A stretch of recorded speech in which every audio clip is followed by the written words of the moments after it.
एक तो हम चोरतानी राजा जी दवाई में, एक तो हम चोरतानी राजा जी दवाई में। चूमा मांगेला टेकटरवा वाला गेहूं के कटाई में, चूमा मांगेला टेकटरवा वाला गेहूं के कटाई में।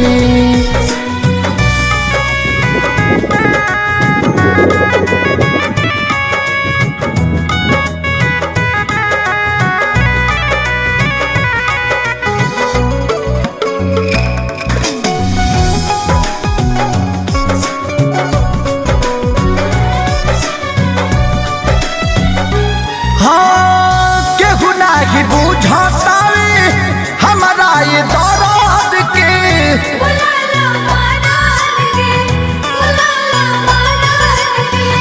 तरी में के बोझा हमारा अखिया के सोझा हो ढाली सरद के।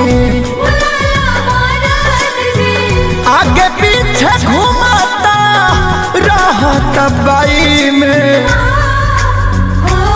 चूमा मांगेला टेकटरवा वाला गेहूं के कटाई में, चूमा मांगेला टेकटरवा वाला गेहूं के कटाई में।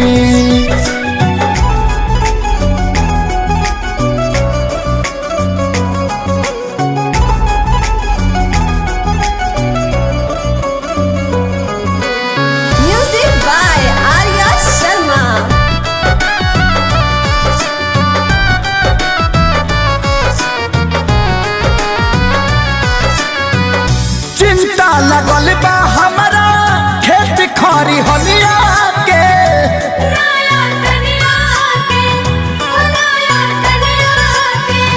सभे देखल चाहे चढ़ली जवनिया के। पवन खेसारी को है दे दो तराई में,